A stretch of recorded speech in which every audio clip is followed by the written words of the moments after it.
All right, here's example 1.48 from the OpenStax PreCalculus book. We're doing a little decomposition of functions here. So essentially the way to think about this is you're working backwards. This is the answer. You took two functions and composed them together, and this was the answer. And the question is, what were those two functions? So we want to say the square root of 5 minus x squared is a composition of two functions. They're already using up the letter f right here. So maybe I'll express it as, I don't know, to be consistent with your book, I can express it as g of h of x. Don't get too tied up in the letters. I'm just saying that there's two different functions, g and h in this example, that when I compose them together, I get the square root of 5 minus x squared. And so the question becomes, what is g, what is h? It turns out that there's lots of different answers. One thing that you might notice is h of x is kind of the inner function and g of x is the outer function. So if I take the function 5 minus x squared and put that in the function the square root of x, then I'd get this thing right here. So playing the role of g could be the square root of x, in which case playing the role of h would be 5 minus x squared. The nice thing about these decomposition of functions is it's pretty hard to come up with this. That's not the nice thing. But what is nice is you can always check your answer. Right? By this point, you're probably pretty good at composing functions back together. Pretend you weren't given this. Pretend you were just given g of x equals this and h of x equals this. And I asked you to find g of h of x. Could you do it?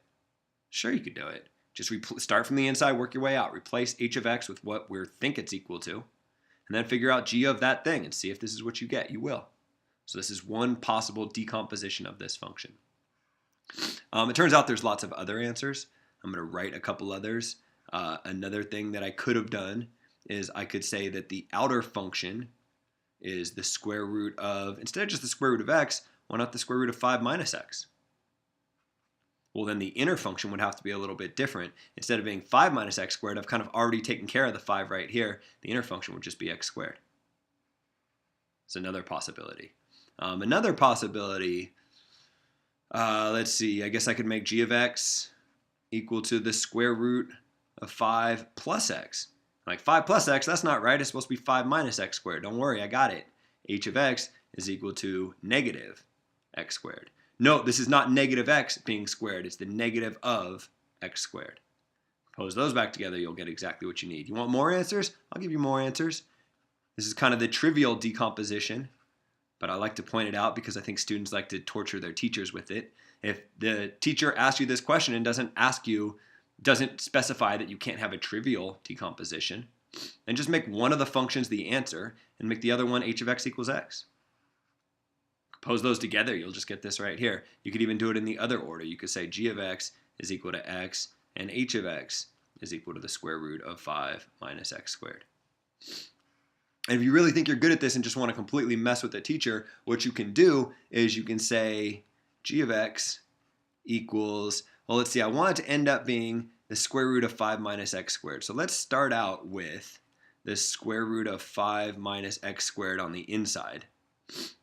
And then let's do some strange things to it. What do you want to do? I don't know, maybe we will subtract 13,579.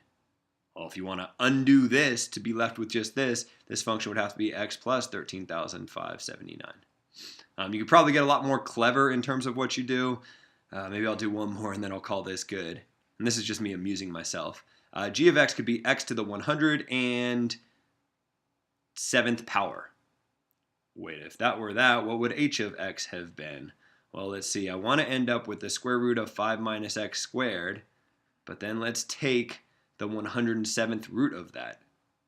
And that way when I compose these two guys together, the 107th root and the 107th power will cancel each other out and I'll be left with just what I need. Lots of different possibilities, which is generally the case when you're decomposing a function. Generally speaking, they take a little doing. You have to kind of learn how to find these, but once you understand how they work, they're pretty easy to find as many possibilities as you want.